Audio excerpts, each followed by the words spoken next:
பங்குனி உத்திரத்திற்கும் முருகனுக்கும் என்ன சம்பந்தம் தெரியுமா? மாதம் மாதம் வரும் உத்திரம் நட்சத்திரத்தை விட பங்குனி மாதத்தில் வரும் உத்திரம் நட்சத்திரம் மிகவும் சிறப்பு வாய்ந்தது. 12வது மாதமான பங்குனியும் 12வது நட்சத்திரமான உத்திரமும் இணையும் புனித நாள் பங்குனி உத்திரம். பங்குனி உத்திரம் முருகப்பெருமானுக்கு மிகவும் சிறப்பான திருநாளாகும். முருகப்பெருமானுக்கும் பங்குனி உத்திரத்திற்கும் ஒரு நெருங்கிய தொடர்பு உள்ளது. முருகனுக்கு 12 கரங்கள். இந்த 12 கரங்கள் கொண்டிருக்கக்கூடிய முருகனை 12வது மாதத்தில் வரக்கூடிய 12வது நட்சத்திரத்தில் வழிபடுவதுதான் மிகவும் சிறப்பான விஷயம். இதற்கு ஒரு வரலாற்று கதையும் கூறப்படுகிறது. சூரபத்மனின் தம்பியான தாரகாசுரன் எலியாய் மாறி கிரவுன் மலையில் புகுந்து கொள்கிறான். அப்பொழுது படை வீடு அமைத்து தங்கி இருக்கக்கூடிய முருகப்பெருமான் தன்னுடைய வேல் கொண்டு அந்த கிரவுன் மலையை வீழ்த்தி எறிகிறார். அந்த நாள் தான் பங்குனி உத்திரம் என்று கூறுகிறார்கள். அது மட்டுமில்லாமல் சூரசம்ஹாரத்திற்கு பிறகு இந்திரன் முருகனிடமில்லாத ஒன்றினை பரிசாக கொடுக்க விரும்பினார். ஆனால் முருகனிடம் அழகு, பொருள் இப்படி எல்லாமும் இருந்தது. வரன் மட்டும்தான் இல்லை. அதனால் இந்திரன் தன் மகளான தெய்வானையை முருகனுக்கு திருமணம் செய்து கொடுத்தான். முருகன் தெய்வானையை மனம் முடித்த நாள் தான் பங்குனி உத்திரம்.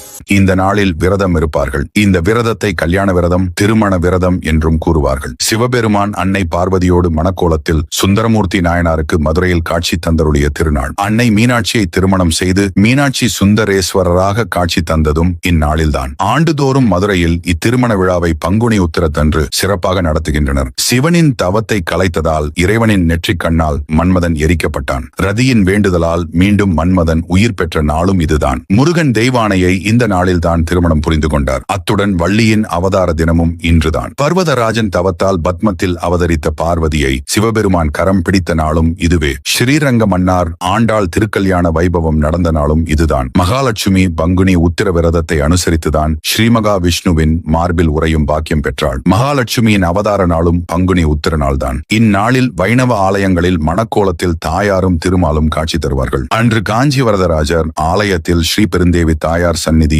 ஸ்ரீதேவி பூதேவி, மலையாள நாச்சியார் ஆண்டாள் மற்றும் பெருந்தேவி தாயார் சகிதமாக ஸ்ரீ வரதராஜர் காட்சி தருவார். பங்குனி உத்திரத்தன்று செய்ய வேண்டிய 6 விஷயங்கள். உங்கள் ஊருக்கு அருகில் இருக்கும் சிவன் கோவில் அல்லது முருகன் கோவிலுக்கு சென்று திருக்கல்யாண உற்சவத்தில் கலந்து கொள்ளுங்கள்.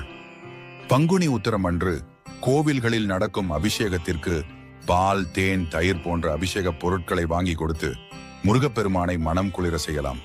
பங்குனி உத்திரம் அன்று காவடி எடுப்பது மிகவும் விசேஷமானதாகும். முருகனுக்கு காவடி எடுப்பதால் முருகப்பெருமானின் பரிபூரண அருளை பெற முடியும். பங்குனி உத்திரம் அன்று உணவை தவிர்த்து விரதம் இருந்து கந்த சஷ்டி கவசத்தை பாடி தியானம் செய்வது சிறப்பு. பங்குனி உத்திரம் அன்று கோவில்களில் நடக்கும் பூஜைகளுக்கு பூ, பழங்கள், தேங்காய் ஆகியவற்றை வாங்கி கொடுக்கலாம். அதேபோல் ஏழைகளுக்கு உணவு, உடை, தேவையான பண உதவி ஆகியவற்றை செய்யலாம். பங்குனி உத்திரம் அன்று மந்திர ஜபங்கள் செய்வது, புனித நூல்களை வாசிப்பது, தெய்வீக கதைகளை கேட்பதும் புண்ணியமான பலன்களை தரும். ஏப்ரல் 11ஆம் தேதி பங்குனி உத்திர திருநாள் ஆகும். ஏப்ரல் 10ஆம் தேதியே பௌர்ணமி மற்றும் உத்திர நட்சத்திரம் துவங்கி விடுவதால் அன்று பகல் பொழுதிலேயே சைவ உணவாக சாப்பிட்டுவிட்டு இரவில் பால், பழம் என எளிமையான உணவுகளை சாப்பிட்டு விரதத்தை துவக்கி விடலாம். பங்குனி உத்திர நாளில் குளித்துவிட்டு முருகன் படம் அல்லது சிலையை சுத்தம் செய்து சிவப்பு நிற மலர்கள் அல்லது வாசனை மலர்களால் அலங்காரம் செய்து விளக்கேற்ற வேண்டும். முருகன் சிலை வேல் வைத்திருப்பவர்கள் பால், பன்னீர், பஞ்சாமிர்தம், மஞ்சள், சந்தனம் போன்ற பொருட்களால் அபிஷேகம் செய்யலாம். முருகனுக்கு பால், பழம், வெற்றிலைப்பாக்கு நெய்வேத்தியமாக படைக்கலாம். முருகப்பெருமானுக்குரிய கந்தசஷ்டி கவசம், கந்தர் அலங்காரம், திருப்புகழ் போன்றவற்றை பாராயணம் செய்ய வேண்டும்.